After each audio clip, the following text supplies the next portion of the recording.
짐을 지고 가는 짐꾼이 길을 가다가 짐이 너무 무거워서 잠깐 쉬어갑니다. 같은 무게인데요, 똑같은 짐인데 조금 전에 지고 가던 짐이 훨씬 가볍습니다. 같은 무게인데 쉬면서 내 몸의 에너지가 충전되었기 때문에 똑같은 무게이지만 똑같은 짐인데 가볍게 느껴지는 겁니다. 예배란 바로 그런 것이다 생각이 됩니다. 우리 모두가 다 인생의 짐을 가지고 있습니다. 인생에 많은 무거운 짐들이 있습니다. 누구에게 맡길 수도 없고 누구에게 얘기할 수도 없는 나만의 짐들이 있어요. 그 짐꾼이 잠깐 쉬어가면서 에너지를 충전하는 것처럼 오늘도 찬송을 통해서, 말씀을 통해서 여러분의 영적 에너지가 충전되는 은혜가 있기를 주의 이름으로 축복합니다. 본문으로 돌아오셔서 예수님이 사역하시던 당시에 늘 예수님의 사역을 방해하는 사람들이 있습니다. 유대인들 가운데서도 특별히 지도층, 바리새인들, 서기관들, 대제사장들, 장로들, 저는 이분들 볼 때 참 너무 안타까워요. 정말 예수님을 만날 수 있는, 하나님이 보내신 메시아를 가장 가까이서 영접하고 가장 가까이서 그분의 말씀을 들을 수 있는, 가르침을 받을 수 있는 기회임에도 불구하고 그들은 여러 가지 많은 이유로, 많은 자기들의 편견으로 인해서 늘 예수님에게 책망을 받고, 예수님께 나아가는 것이 은혜 받기 위해서가 아니라 예수님을 딴지 걸어서 예수님을 넘어뜨리기 위해서, 공격하기 위해서 나가는 거예요. 저는 여러분들이 오늘 이 교회에 나왔어도 마찬가지입니다. 여러분, 이왕이면 은혜 받고 가시기 바랍니다. 이 바쁜 시간에, 이 어려운 시기에 우리가 마스크 끼고 마스크까지 끼고 여기에 앉아 있으면서 이왕이면 은혜 받아야 되지 않겠습니까? 오늘 예수님의 사역을 방해하는 바리새인들, 서기관들, 장로들이 예수님께 질문하는데요, 28절 한번 보실까요? 이르되 무슨 권위로 이런 일을 하느냐? 누가 이런 일할 권위를 주었느냐? 이 말이 무슨 얘기인가 하면 27절 맨 후반절에 보면은 예수께서 성전에서 거니실 때에 누가 나와요? 대제사장들, 서기관들과 장로들이 나와서 예수님께 하는 얘기가 네가 무슨 권위로 이런 일을 하느냐 하는 거예요. 이 말이 지금 무슨 의미인가 하면 며칠 전 예수님께서 성전에 들어가셔가지고 장사하는 자들의 상을 뒤엎으시고 채찍으로 내리치시면서 아주 성전에서 한바탕 예수님이 엄청난, 어떻게 보면 그들의 입장에서는 성전을 어지럽게 한 거죠. 예수님의 입장에서는 성전을 청결하게 한 건데 그들의 입장에서는 성전을 어지럽게 한 거예요. 그리고 예수님이 다시 성전에 들어오셨어요. 자, 그럼 예수님이 성전에 들어오셔서 뭐 하셨을까요? 그냥 구경하셨을까요? 오늘날로 얘기하면 에버랜드에 가가지고 애들이 뭐 풍선 들고 다니면서, 아니면 무슨 간식 사 먹으면서 거닌 것처럼 예수님이 성전 그냥 구경하러 다니신 것이 아니고 예수님은 가는 곳마다 뭐 하셔요? 복음을 선포하셨겠죠. 여기에는 기록되어 있지 않았지만 예수님이 성전에 가셔서 또 다시 하나님의 말씀, 하나님의 복음을 전파하셨을 거라고요. 그때 나와서 얘기하는 거예요. 네가 무슨 권위로 이런 일을 하느냐? 네가 무슨 권위로 성전을 어지럽게 하고 성전에서 하나님께 예배하기 위해서 매매하는 상들을 뒤엎고 성전에서 예배 드리기 위해서 재물을 사기 위해서 돈 바꾸는 자들의 상을 뒤엎고 네가 무슨 권위로 또다시 하나님의 성전에 와서 말씀을 전하느냐, 이런 얘기를 하는 거예요. 사실 오늘 본문에 등장하는 27절에 등장하는 대제사장들, 서기관들, 장로들, 그들은 성전의 가장 기득권자들이잖아요. 그들의 입장에서는 대단히 기분이 상하고 대단히 아마도 자기들의 권위가 도전받았다고 생각했을 거예요. 아니, 새파랗게 젊은 33세, 33살 먹은 예수라는 사람이 또 그것도 목수여야 되는 변변치 않는 저 시골뜨기 나사렛 촌놈이 와가지고 성전을 뒤엎고 하나님께 예배하는 제사하는 그 모든 일들을 망치고 말았으니 그들의 입장에서는 대단히 아마 화가 나 있을 수도 있단 말이죠. 그때 와서 예수님이 질문합니다. 내가 무슨 권위로 이런 일을 하느냐? 너의 권위가 어디서부터 왔느냐? 하는 거죠. 오늘 본문은 두 가지 질문이에요. 하나는 무슨 권세로 하느냐? 또 다른 하나는 누가 너에게 이런 권세를 주었느냐 하는 거죠. 우리 성경에는 권위라고 되어 있죠. 근데 옛날 성경, 개혁 성경, 이 지금 성경으로 바뀌기 전의 성경에는 뭐라고 하냐면 권세로 되어 있어요. 누가 너에게 이런 권세를 주었느냐? 너희 권세가 어디서 왔느냐? 사실은 성경의 원어의 뜻은 권세라는 단어가 맞아요. 이것을 오늘날의 표현으로 바꾸자면 자격에 관한, 자격증에 관한 이야기예요. 자격증에 관한. 너희 자격이 뭐냐? 어디서 온 거야? 네가 어디서 그런 자격을 받았어? 네가 어디서 그렇게 가르치는 권세, 가르치는 하나님의 말씀을 가르치는 자격을 받았으며 너에게 그렇게 성전에서 그런 일을 할 수 있는 권세를 주는 자가 누구냐 하는 거예요.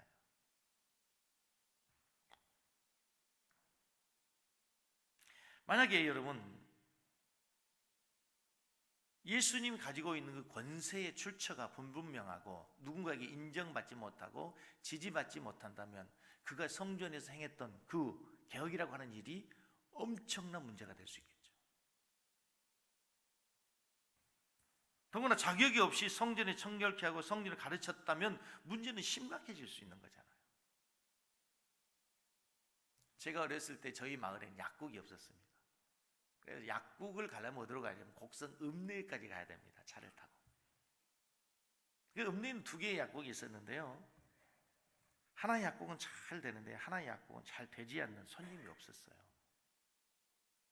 근데 원래는 손님이 없던 그 약국이 훨씬 더 손님이 많고 잘 되는 약국이었는데 갑자기 전세가 역전된 거예요. 이유가 뭐냐면 약국에 가서 약을 지으면 늘 그 잘 되는, 원래 처음 잘 되던 그 약국에는 누가 약을 지어주냐면 아저씨가 약을 지어줘요. 많은 사람들이 다 그 약사가 누구로 알았냐면 아저씨로 알고 있는 거예요. 그런데 어느 날 어떻게 하다 보니까 그 약국의 진짜 약사가 아저씨가 아니고 아줌마였다는 거예요. 소문이 난 거죠. 그 약국의 주인이 진짜 약사가 아저씨가 아니라 아줌마였대. 그런데 약을 아저씨가 팔았대. 소문이 난 거죠. 그다음부터 이유 어찌 됐든지 간에 동네 사람들, 많은 사람들은 그 이유를 한 후 그 약국을 가지 않고 다른 약국으로 발길을 돌린 거죠. 지금 대제사장이나 장로들이 지금까지 예수님께서 보여준 행동에 대해 권위의 문제를 들고 나온 것은 대단히 중요한 문제라는 거예요. 그런데 문제는요, 그들의 질문을 자세히 살펴보면 자격이 있는지 없는지를 몰라서가 아니고 예수님에게서 온 권위가 어디서 온 것인지 몰라서가 아니라 의도적으로 이미 예수님의 권위는 하늘로부터 하늘의 권세를 갖고 있다는 것을 알고 있음에도 불구하고 예수님을 넘어뜨리기 위해서, 공경에 빠뜨리기 위해서 지금 의도적인 질문을 하는 거라는 거예요. 제가 이 말씀을 묵상하면서 갑자기 생각나는 게 신대원 1학년 때거든요.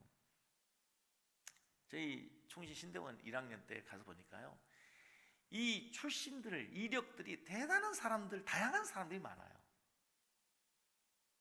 실제로 세상에서 교수하던 사람, 의사도 있고요, 또 박사도 있고요, 뭐 어떤 분야에서 최고의 어떤 자리까지 갔다가 다시 하나님의 말씀을 배우기 위해서 온 사람도 다양한 사람들이란 말이에요.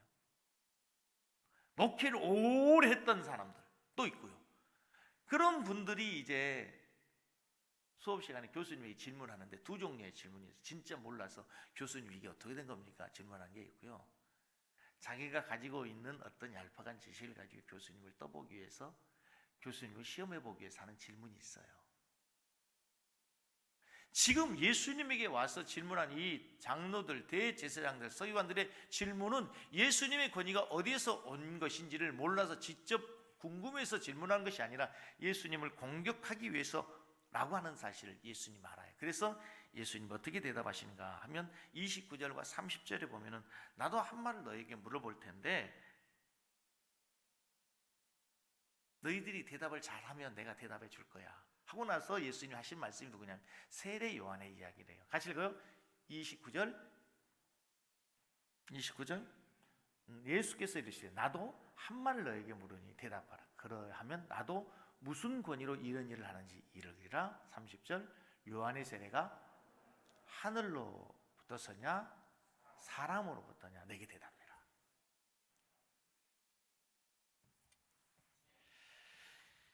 만약 요한의 세례가 하늘로부터 주어진 그 권세 권위였다고 한다면 그들은 심각한 문제가 있어요. 왜? 세례요한을 죽였잖아. 세례요한이 죽었잖아. 그리고 더 중요한 것은 세례요한이 예수님을 뭐라고 했어? 보라, 세상 죄를 지고 가는 하나님의 어린 양이다. 하나님이 보내신 우리의 구원자다, 메시아다. 세례요한이 선포했잖아. 그래서 세례요한이 만약에 하늘에서 보내신 하늘에 권세 있는 자라고 인정하면 심각해지는 거예요. 인정할 수도 없어요.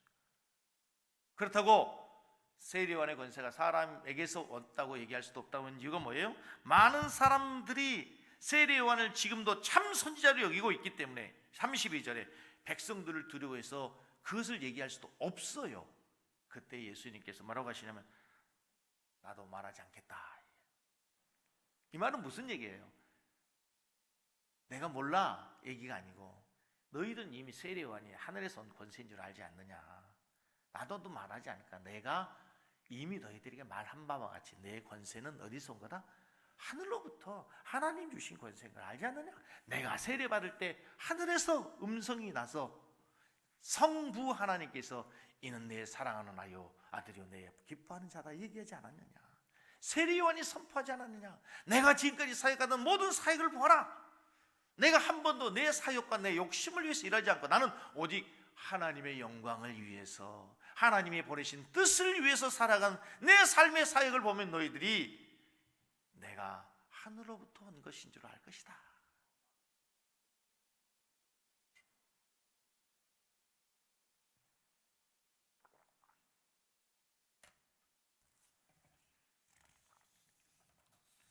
여기서 우리는 잠깐 그러면요 근본적인 질문을 한번 해볼 필요가 있습니다. 여러분, 권위가 무엇이고 권세가 무엇입니까? 옛날 성경에는 말씀드렸던 것처럼 권세라고 되어 있고 새로운 번역 지금 갖고 있는 성경에는 권위라고 되어 있는데요. 권세가 무엇인가 사전을 찾아보면 이렇게 정의되어 있습니다. 권력과 세력을 아우르는 말. 권력과 세력을 아우르는 말. 근데 이제 엄격하게 이걸 좀 구분해 보면요, 권위는 직분, 직위의 강조점이 있어요. 대통령이라고 하는 권위, 그렇죠? 회사의 대표라고 하는 권위, 섬기는 교회 담임 목사라고 하는 권위, 직위가 있단 말이에요. 직위가. 근데 그 직위에 부여되는 뭐가 있어요? 권세가 있어요. 권세. 대통령이 권세가 있어요. 사형에 처한 자도 대통령령으로 사면을 해서 그를 놓아줄 수 있는 뭐가 있어요? 권세가 있어요. 어떤 긴급한 때에 대통령령으로 법을 선포해서 대통령으로서 국가를 위해서 국민을 위해서 할 수 있는 권세가 있단 말이에요. 회사의 대표이사로서 권세가 있어요. 도장을 찍음으로써 계약할 수 있고 맺은 계약을 해지할 수도 있는 권세가 있단 말이죠. 그런데요, 이 권세와 권위는 대단한 차이가 있을 수 있습니다. 여러분, 은행에 가면 청원경찰이 있습니다. 그분이 갖고 있는, 청원경찰들이 갖고 있는 총이 진짜 총입니까? 아닙니까? 아닙니까? 근데 그걸 왜 갖고 있는 겁니까? 청원경찰에게도 주어진 직위가 있죠. 그리고 그들에게도 주어진 권세라는 게 있어요. 그런데요, 은행에 가서 불평하는 어떤 고객들이 청원경찰을 향해서 막 소리 지를 수도 있어요. 왜 이렇게 늦게 해두는 거냐고, 도대체 이렇게 질서가 뭐냐고 한 소리 할 수 있습니다. 그런데 계엄령 하에서 경찰이 딱 서 있습니다. 계엄령 하에서 군인이 총을 들고 있습니다. 벌써 다르죠? 그 앞에서는 함부로 고개 들 수 없습니다. 함부로 대들 수 없어요. 계엄령 하에서는요, 잘못하면, 자칫하면 총살당할 수 있습니다. 권세가 다른 거예요. 권위와 권세가 그렇게 다를 수 있다는 거예요. 성경에서 자세히 보면은요, 여러분, 사람들은 권위에 관심이 있어요. 지금 예수님이 찾아온 이 사람들은 권위에, 내가 대제사장이야, 내가 장로야, 내가 서기관이라고, 내가 하나님의 말씀을 가르치는 서기관, 내가 성경을 해석할 수 있는 성경의 교사야. 그들은 직위에 관심이 있어. 그런데 성경에서는 우리에게 직위를, 권위를 강조하는 게 아니에요. 뭐요? 권세를 강조해요. 믿는 자에게는 이런 능력이 있을 것이다. 하나님의 자녀의 권세를 주신다, 이렇게 되잖아요. 영접하는 자, 곧 그 이름을 믿는 자들에게는 하나님의 자녀의 권위를 준다가 아니에요. 뭘 줘요? 권세를 준다는 거예요. 이렇게 달라요. 여러분, 하나님의 자녀의 지위라고 하는, 하나님의 자녀의 권위라고 하는 것도 참 중요해요. 하나님의 자녀이기 때문에 이 자리에 나올 수 있고, 하나님의 자녀라고 하는 권위가 있기 때문에 우리가 상속자가 될 수 있는 거예요. 그러나 성경에서는 우리에게 또 다른 강조점이 있어요. 너에게 하나님의 자녀의 권세가 있을 거야. 하나님의 자녀의 권세를 가지고 살아라.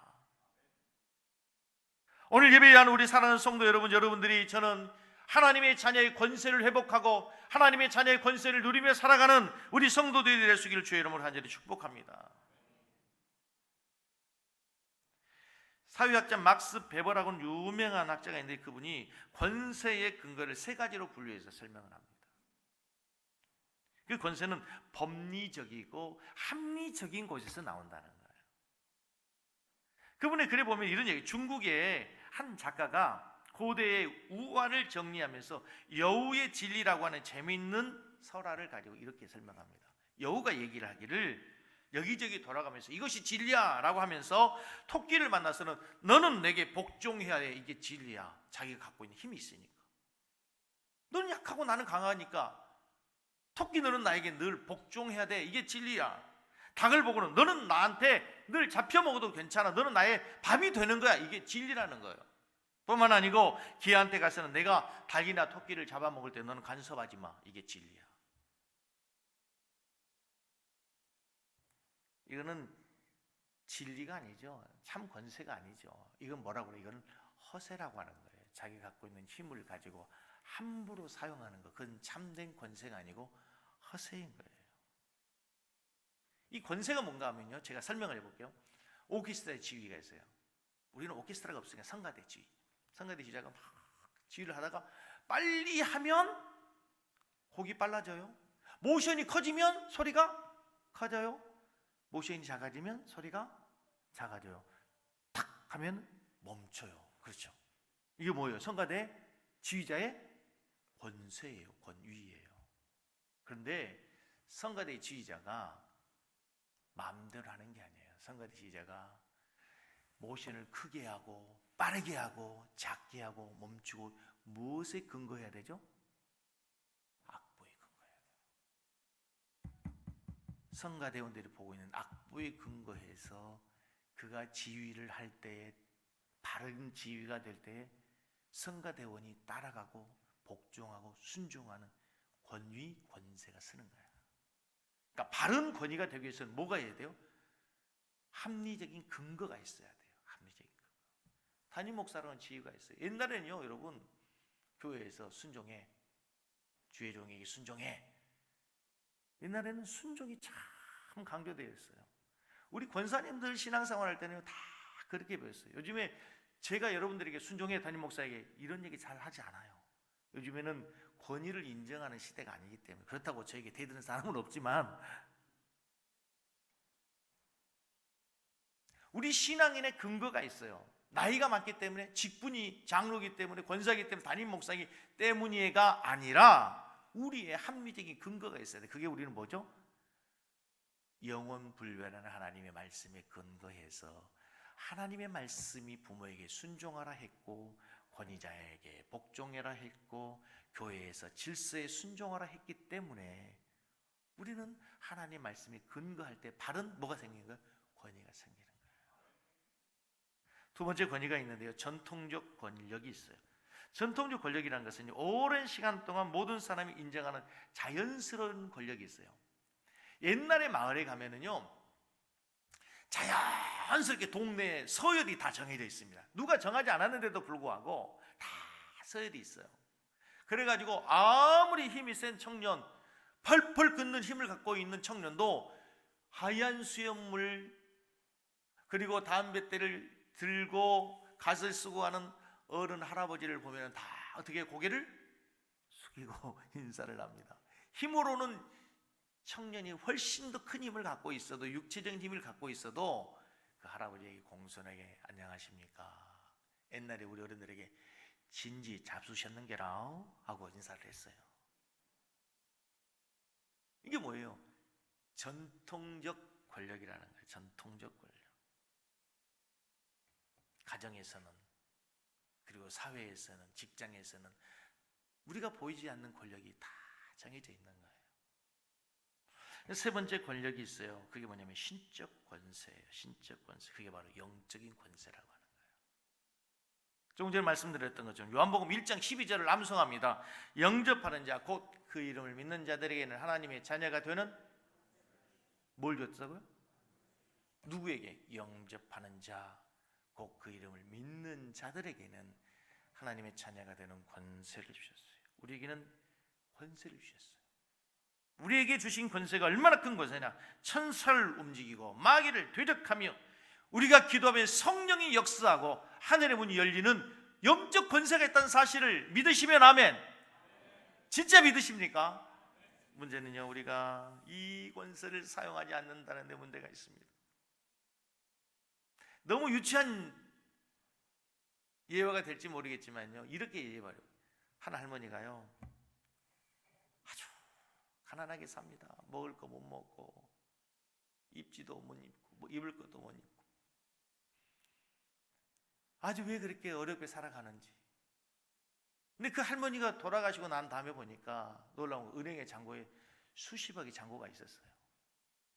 그 많은 잔고가, 은행에 잔고가 있었는데도 불구하고 이분이 옛날에 북한에서 피난 와가지고 어렵게 행상해서 돈을 벌어서 모았어. 돈 쓰기가 너무 아까워. 자기 생명과 같아. 자기 피와 같아. 쓰지 못하는 거예요. 왜? 아까워서. 그래서 숨겨두고 다 은행에 넣어두고 써보지도 못하고 입어보지도 못하고 먹어보지도 못하고 그냥 간 거예요. 은행에 잔고 묵혀둔 거죠. 하나님이 우리에게 그 영적 권세를 주셨단 말입니다. 하나님의 자녀의 권세. 예수의 이름으로 마귀를 대적하고 예수의 이름으로 기도하고. 지난주에 우리가 배웠잖아요. 너희가 내 이름으로 무엇이든지 구하면 내가 시행하리라. 예수의 이름의 권세를 주셨고 기도의 능력의 권세를 주셨는데 마치 그 할머니가 은행의 통장의 잔고에 수십억을 놓아두고도 먹지도 못하고 입지도 못하고 쓰지도 못하고 그냥 그렇게 가난하게 살다가 세상을 마치는 거죠. 우리 그리스도인들이 하나님의 자녀의 권세를 한번 사용하지 못하고 살아가는 성도들이 너무 많다는 거예요.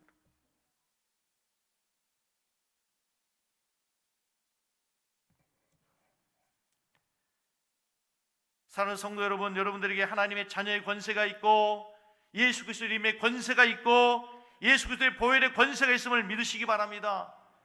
그래서 너희들이 땅에서 매면 하늘에서도 매이고 땅에서 풀면 하늘에서 풀린다고 그러잖아. 너희가 기도하면 내가 시행하리라 그러잖아. 여러분, 우리가 천사를 흠모하는데요, 천사가 우리를 흠모해요. 우리가 천사를 부리는 권세가 있거든.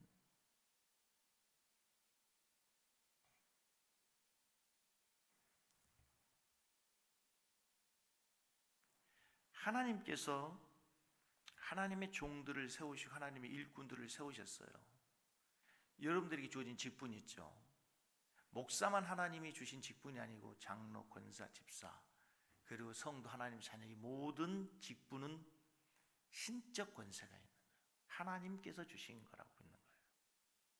담임 목사가 서리 집사를 임명했지만 예수 그리스도의 이름의 권세를 가지고 하나님께서 이 교회 당회장으로 세워주신 그 권위를 가지고 대행해서 여러분들을 임명한 거예요.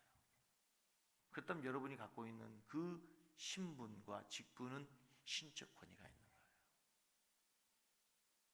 사도 바울이요, 성경에 보면 자신의 그 신분, 직분의 기원에 관하여서 얼마나 싸우는지 모릅니다. 얼마나 철저하게 대항하는 자들에게, 대적하는 자들에게, 공격하는 자들에게 변증하고 논증하고 자기의 권위가 하늘로부터 왔다고 강조하는지 모릅니다. 갈라디아에서, 고린도 전후서에서 그를 거짓 사도라고 얘기하는 자들을 향해서 아니다. 근데 그 모든 근거가 어디에서 출발하는지 아시죠? 내가 예수 그리스도의 종이다. 내가 사람에게, 천사에게 이 복음을 배운 것이 아니라 하나님의 계시로 받은 것이다. 기원이, 자기의 신분, 자기의 사도의 직분이 하늘로부터 주어진 것이고, 자기가 가르치는 복음, 전파하는 복음이 하늘로부터 계시로 주어진 것이기 때문에 그것은 신적 권세가 있고 권위가 있다는 거예요. 그게 확신하기 때문에 사도 바울은 자기를 공격하는 수많은 대적들 앞에서 때로는 매를 맞아요, 굶주려요, 감옥에 가요, 돌에 맞아요, 동족의 위험이 있어요, 죽음의 위험이 있어요. 그런데도 뭐예요? 포기하지 않아요. 그 길을 가요. 왜? 하나님이 자기를 부르셨고 세우셨다고는 확신이기 때문에. 자, 오늘 바리새인들이, 장로들이, 대제사장들이 예수님이 와서 너의 직분이 어디에 서냐? 네가 무슨 권세로 그런 일을 하느냐? 라고 질문하는 것처럼 오늘 동일하게 여러분에게 하나님께서 질문하는 거예요. 내가 갖고 있는 직분이 어디에 서냐? 내가 가지고 있는 섬기는 교회 장로, 안수집사, 권사, 집사, 성도, 담임 목사의 직분이 어디서부터냐? 하나님께서 주셨다는 확신, 하나님으로부터 왔다고는 확신, 하나님께서 나를 세우셨다고는 이 확신이 있을 때 우리는 흔들리지 않아요.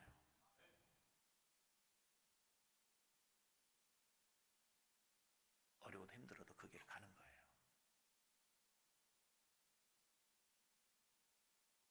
때로는 억울한 일을 당한 것 같고, 때로는 손해본 것 같아도 묵묵히 그 길을 갈 수 있는 거. 왜? 그것이 하나님께서 주신 하나님의 선물, 직분이기 때문에.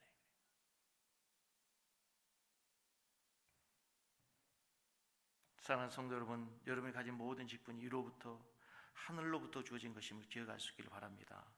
그래야 충성할 수 있고 성실하게 흔들림 없이 잘 감당하며 그 길을 묵묵히 걸어갈 수 있는 거예요. 우리에게는 수많은 유혹이 있어요. 수많은 공격들이 있어요.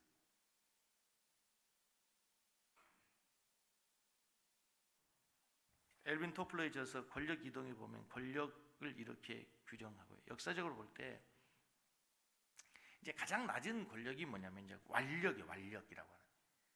초등학교에 가면요, 힘 센 놈 있잖아요. 키 크고 힘 센 놈. 걔가 제일 힘이 세요. 제일 큰 권력을 갖고 있는 것 같아요. 그런데 그것은 오래가지 못해요. 그 다음에 힘이, 권력이 뭐냐면요, 경제력에 돈 많으면, 돈이 있으면 권력이 되는 거죠.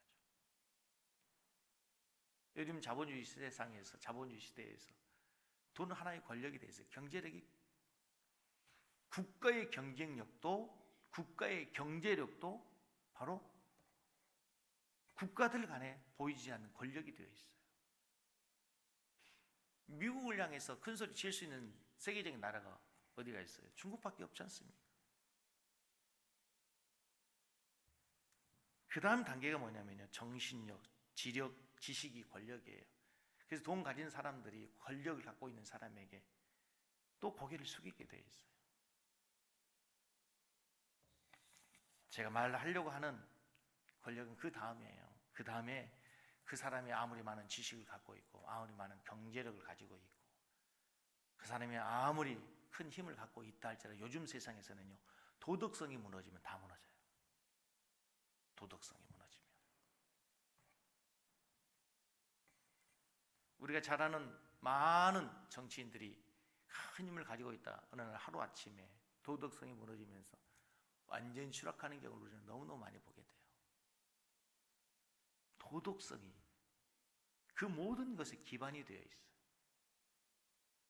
그러나 여러분, 우리는 완력도 아니고 경제력도 아니고 지식이나 권력, 그런 도덕적 힘을 초월해서 또 다른 힘이 있다는 사실을 알아요. 그게 뭐냐면 바로 영적인 권세예요.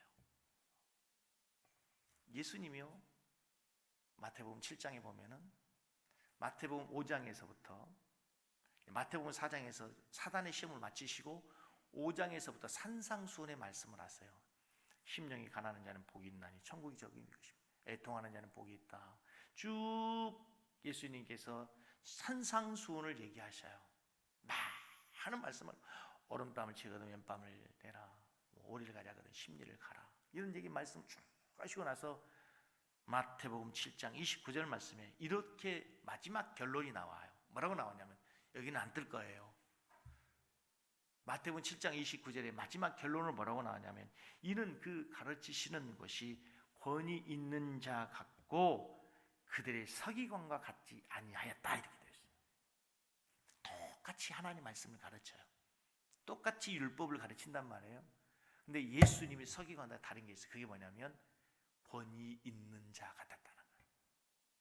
이게 중요해요. 교사들이 똑같이 애들에게 하나님 말씀을 가르치고 선포합니다. 어떤 교사는 권위 있어요. 권세가 있어요. 애들이 순종해요. 복종해요. 따라요. 똑같은 섬기는 교회 교사인데 어떤 교사에게는요, 권위가 없어요. 애들이 말을 듣지 않아요. 따르지 않아요. 순종하지 않아요.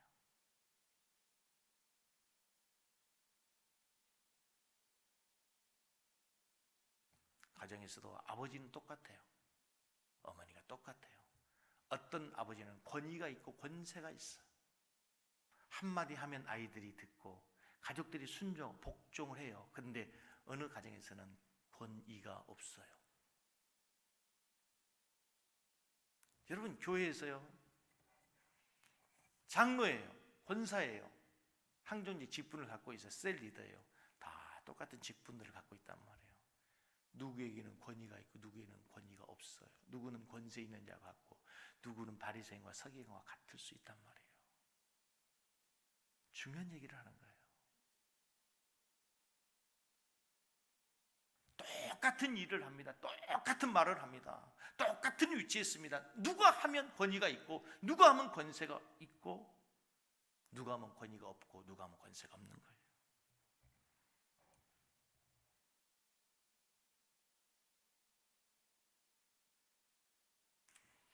이것을 우리가 어떻게 얘기할 수 있을까요?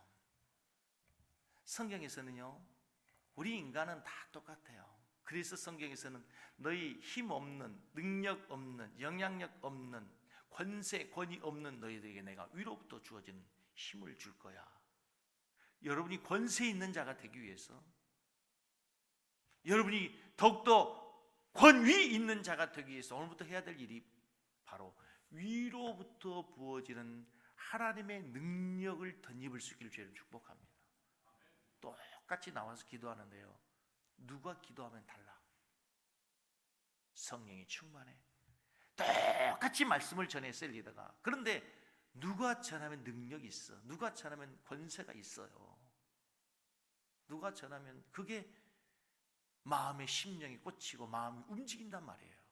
그게 뭐예요? 사람의 힘이에요? 사람의 말의 힘이에요? 아니에요. 성령의 능력, 하늘로부터 주어지는 하나님의 권세가 우리에게 덧입혀질 때 가능한 줄로 믿으시기 바랍니다. 초대교회를 보세요, 여러분. 사복음서에 나타난 예수님의 제자들 진짜 무능력해요. 진짜 비겁해요. 똑같은 베드로예요. 똑같은 야고보예요.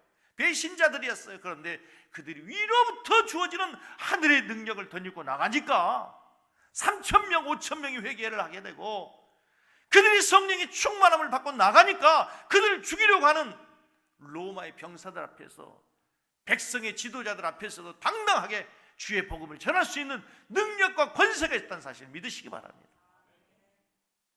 오늘 예배 드리고 나가는 우리 사랑하는 성도들, 한 주간 여러분들이 저는 권세 있는 삶이 되길 바라요.